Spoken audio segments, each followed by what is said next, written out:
যুক্তরাষ্ট্রের সদ্যপ্রাপ্ত প্রেসিডেন্ট নির্বাচনে রিপাবলিকান পার্টির প্রার্থী ডোনাল্ড ট্রাম্প জেতার পর মার্কিনদের উত্তেজনা কমিয়ে আনা অথবা শান্ত থাকার আহ্বান জানিয়েছেন দেশটির বর্তমান প্রেসিডেন্ট জো বাইডেন। সেই সঙ্গে সাবেক এই প্রেসিডেন্টের ক্ষমতায় ফিরে আসায় উদ্বিগ্ন ডেমোক্রেট কর্মী সমর্থকদের সান্ত্বনা দেওয়ার চেষ্টা চালিয়েছেন তিনি। এবারের প্রেসিডেন্ট নির্বাচনে ডোনাল্ড ট্রাম্পের কাছে পরাজিত হন বর্তমান ভাইস প্রেসিডেন্ট ও ডেমোক্রেট প্রার্থী কমলা হ্যারিস।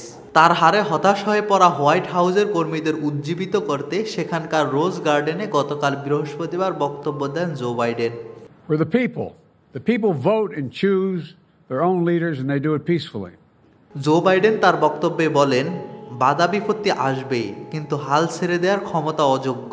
তিনি বলেন, একটা পরাজয় মানে এই নয় যে আমরা একেবারে হেরে গেছি। গত মঙ্গলবারের নির্বাচন যুক্তরাষ্ট্রের নির্বাচনী ব্যবস্থার সুসংহত অবস্থাকে প্রমাণ করেছে উল্লেখ করে নিয়মতান্ত্রিক উপায়ে ক্ষমতা হস্তান্তর করার অঙ্গীকার করেছেন বাইডেন। এ বক্তব্য ও অঙ্গীকারের মধ্য দিয়ে মূলত ট্রাম্পের অতীত কর্মকাণ্ডকেই সমালোচনা করেছেন তিনি।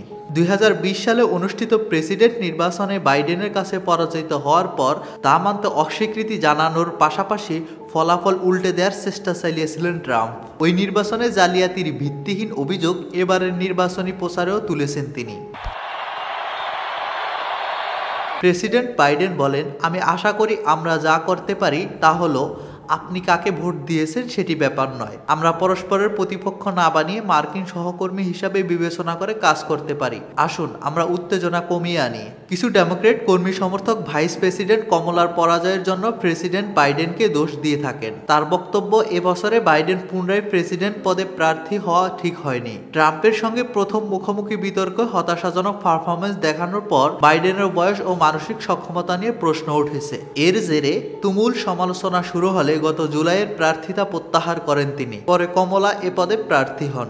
As we never give up and as long as we keep fighting. Mohammad Rashed, sky channel.